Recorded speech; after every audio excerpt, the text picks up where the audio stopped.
بسم اللہ الرحمن الرحیم۔ آج ہم دارالعلوم دیوبند کے مشہور قبرستان میں آئے ہیں۔ یہاں بہت سارے لوگ آتے ہیں گھومنے کے لیے، مگر کسی کو معلوم نہیں ہوتا کہ ہمارے اکابر کہاں مدفون ہیں، ان کی قبریں کہاں ہیں۔ آج یہ دارالعلوم دیوبند کے قبرستان میں آئے ہیں جو قاسمی قبرستان کے نام سے مشہور ہے۔ ہمارے اکابر علماء یہاں مدفون ہیں، ان کی قبریں ہیں۔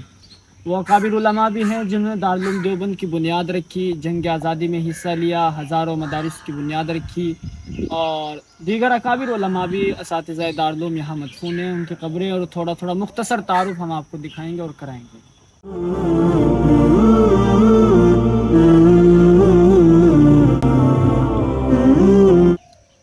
یہ حضرت مولانا محمد قاسم صاحب نانوتوی رحمۃ اللہ علیہ کی قبر ہے۔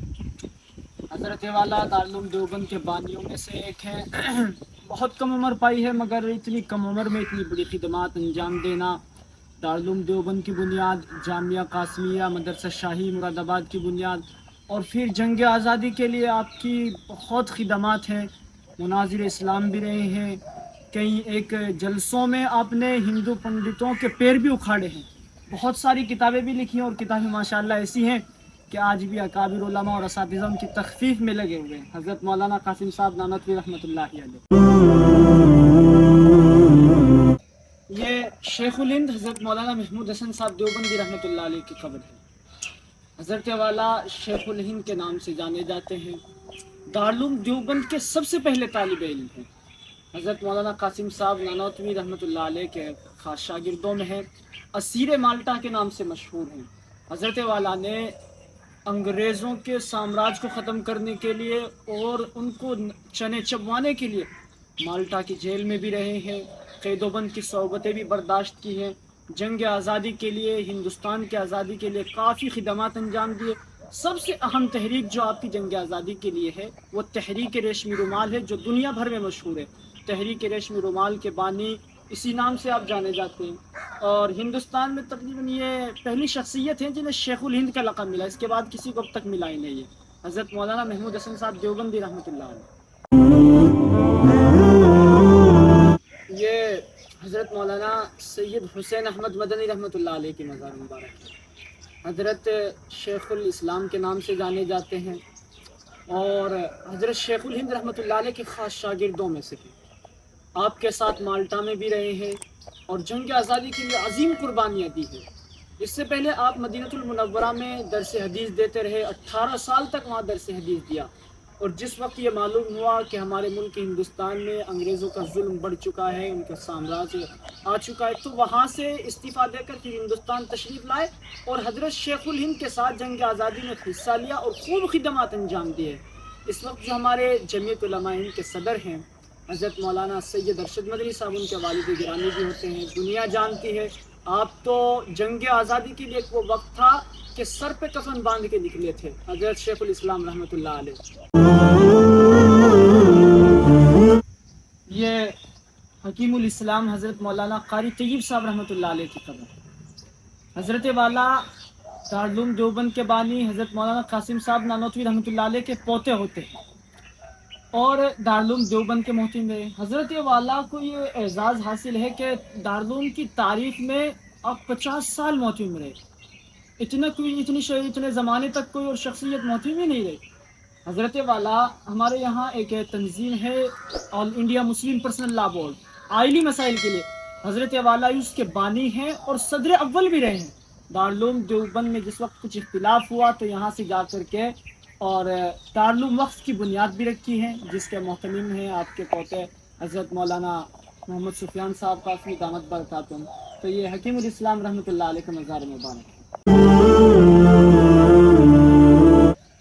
یہ خطیب الاسلام حضرت مولانا محمد سالم صاحب قاسمی رحمۃ اللہ علیہ کا مزار مبارک ہے۔ حضرت والا حضرت مولانا قاسم صاحب نانوتوی رحمۃ اللہ علیہ کے پڑپوتے ہوتے ہیں، یعنی کہ دارالعلوم دیوبند کے جو سابق محتمم تھے حضرت قاری طیب صاحب رحمۃ اللہ علیہ، ان کے بیٹے۔ ہم نے تقریباً اپنے کسی استاد سے سنا تھا کہ حضرت رحمۃ اللہ علیہ نے میزان کے 1-2 سبق حضرت تھانوی رحمۃ اللہ علیہ سے پڑھا تھا، اور اسی کے صحت لینے کے لیے دور دور سے اکابر علماء آپ کے پاس تشریف لاتے تھے، چونکہ اس عرصے میں اس وقت میں حضرت رحمۃ اللہ علیہ کے جو کچھ سبق پڑھا تھا میزان کا، اسی کی سند لینے کے لیے حضرت کے پاس آتے تھے۔ حضرت والا دارالعلوم وقت دیوبند کے محترم رہے، کافی عرصے تک خطیب الاسلام کا لقب ملا ہے، متکلم اسلام بھی رہے ہیں، اور حضرت قاری طیب صاحب رحمۃ اللہ علیہ کے بیٹے۔ یہ حضرت مولانا سید اسعد مدنی رحمۃ اللہ علیہ کا مزار مبارک ہے۔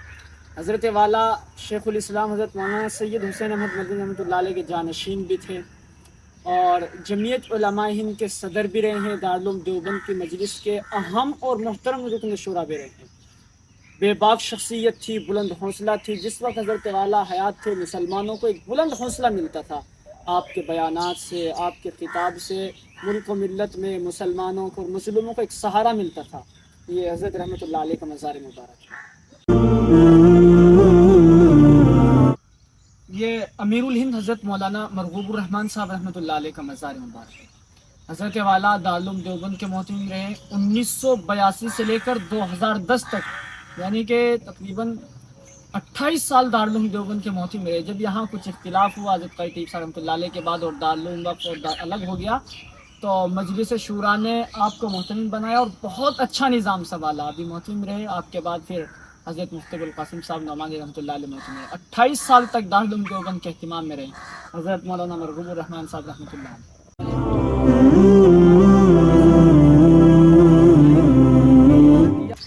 یہ کتنا بڑا قبرستان ہے، بڑے بڑے اکابر علماء مدفون ہیں، دارالعلوم دیوبند کے بانی ہیں، اسی طریقے سے دارالعلوم دیوبند کے اساتذہ محتممین، مگر اس کے باوجود نہ یہاں کوئی چادر ہے، نہ موم بتی ہے، نہ دیا ہے، کچھ بھی نہیں الحمدللہ۔